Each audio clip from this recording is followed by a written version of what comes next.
PSC പരീക്ഷയും rank ലിസ്റ്റും പ്രഹസനമായി മാറിയെന്ന് ഉദ്യോഗാർത്ഥികൾ. റാങ്ക് ലിസ്റ്റിൽ 10-ൽ താഴെ ഇടം പിടിച്ചിട്ടും നിയമനം ലഭിക്കാത്തത് വിദ്യാഭ്യാസ വകുപ്പിന്റെ പ്രതികാര നടപടിയാണെന്നും ആരോപിച്ച് LP school teachers rank holders association ധർണ നടത്തി. HTV വേക്കൻസികൾ ഞങ്ങൾക്ക് ഇരട്ട നീതി ഒഴിവാക്കുക.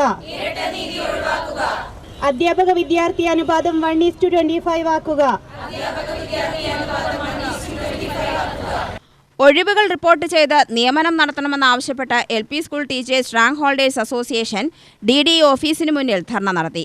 പഠിച്ച് റാങ്ക് ലിസ്റ്റിൽ ഇടം നേടിയവരെ അവഹേളിക്കുന്ന സമീപനം വിദ്യാഭ്യാസ വകുപ്പ് മാറ്റണമെന്നും റാങ്ക് ഹോൾഡേഴ്സ് ആവശ്യപ്പെട്ടു. തുടരെ റാങ്ക് ലിസ്റ്റിൽ ഉൾപ്പെടുന്നവർക്ക് പോലും നിയമനം ലഭിക്കാത്ത സ്ഥിതിയാണ്. നിയമനം നടത്താതെ റാങ്ക് ലിസ്റ്റിന്റെ കാലാവധി തീർക്കുന്നതിലാണ് വിദ്യാഭ്യാസ വകുപ്പിന് താൽപര്യം. ഒഴിവുകൾ മുൻകൂട്ടി അറിയുവാനുള്ള സാങ്കേതിക വശങ്ങൾ ഉണ്ടെങ്കിലും അത് നടപ്പിലാക്കാതെ റാങ്ക് ജേതാക്കളോട് പ്രതികാരത്തോടെയാണ് വിദ്യാഭ്യാസ വകുപ്പ് പെരുമാറുന്നത്. നിയമന കാര്യത്തിൽ വിദ്യാഭ്യാസ മന്ത്രി പറയുന്നതും വാസ്തവ വിരുദ്ധമാണ്.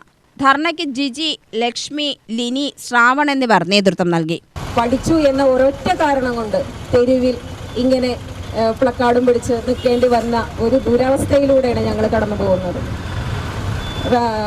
വർഷങ്ങളോളം കഷ്ടപ്പെട്ട് പഠിച്ച് ഉയർന്ന റാങ്ക് വാങ്ങി നിൽക്കുമ്പോൾ പോലും, അതായത് ഒരു വർഷത്തോളം സമയം റാങ്ക് ലിസ്റ്റ് വന്നിട്ട് നമുക്ക് കഴിഞ്ഞു. അതായത് 31-നാണ് 2025 മെയ് 31-നാണ് റാങ്ക് ലിസ്റ്റ് നിലവിൽ വന്നത്. 9 മാസം പിന്നിട്ട് കഴിഞ്ഞപ്പോഴും ഫസ്റ്റ് റാങ്കിന് പോലും ഒരു നിയമനം ലഭിക്കാത്ത ദുരവസ്ഥ, അങ്ങനെ തന്നെ വിശേഷിപ്പിക്കാം, ഒരു ദുരവസ്ഥയിലൂടെയാണ് ഞങ്ങൾ കടന്നു പോകുന്നത്. UTV news, Palakkad.